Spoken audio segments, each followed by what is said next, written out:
Stanford Law School Associate, Cambridge Law School Associate, in where I studied the first quarter of human philosophy, and I have just finished the first quarter of human philosophy. I have this letter from this law firm claiming to have concise agreement with Capital One to receive funding from me through owing payments. Okay, through owing payments. And what am I studying at Stanford Law School? I am studying philosophy. At Cambridge Law School, I studied human philosophy. There's a difference between the two. Stanford philosophy deals with historical matter. Cambridge law firm deals with human philosophy in the form of medical standards. So there's a complete difference between the two different law schools, even though the sentiment factors are the same when it comes to Christensen Law Firm. Christensen Law Firm, and the address that was given is 6616 Ellis Road, Cambridge, Ontario, N3C2B4, office phone number 519-654-7350, fax number 519-658-2499, www.christensenlawfirm.com. And this was dated June 10th, 2026. Today is July 6th, 2026. The date is June 10th, 2026. I am asking Christensen Law Firm to cease and desist this financial fraud case by 1:30 p.m. today, or she or he will be imprisoned in the matter of financial fraud through that of Capital One Associates and law as well. Let me read. Capital One Bank Canada Branch versus Cherie Stewart. MasterCard reference 2148. I am the solicitor for Capital One Bank Canada Branch.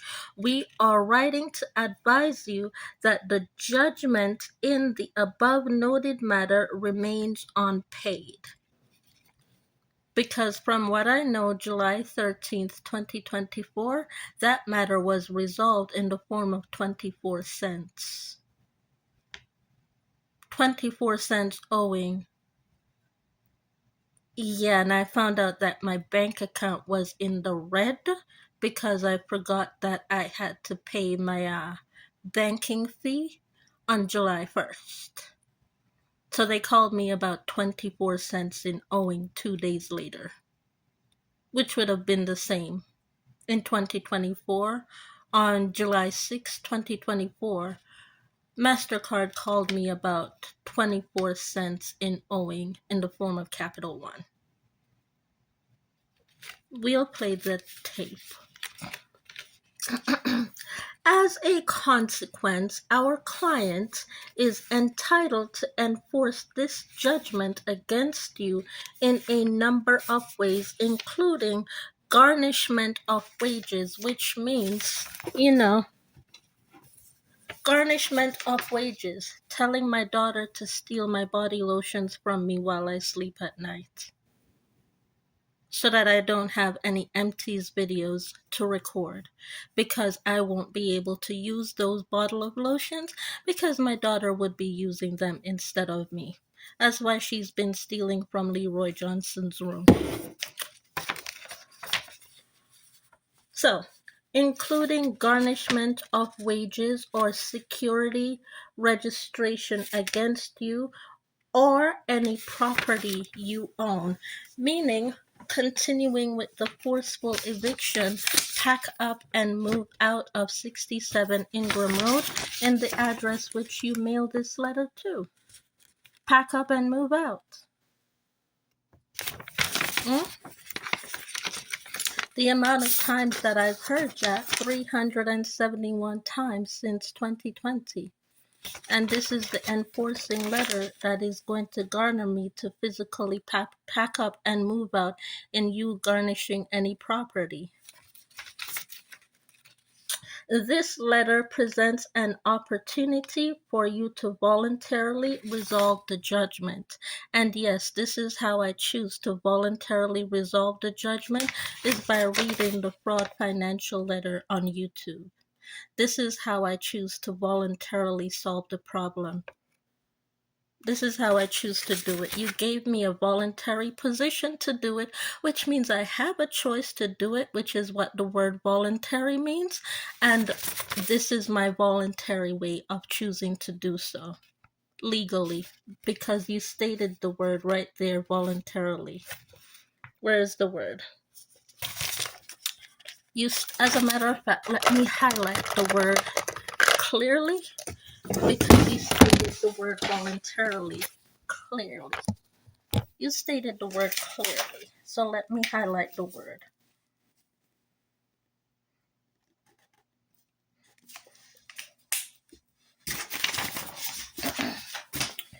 Highlighted word, voluntarily. This is how I choose to resolve the issue, by fighting it out, knowing what I know. Voluntarily. Okay? Voluntarily resolve the judgment. The date balance owing, to date, the balance owing in judgment is $4,393. $4,393.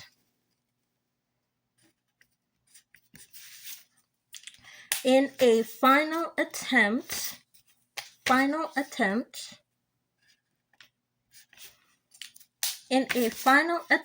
to resolve this matter, my client has agreed to make the following options available to you.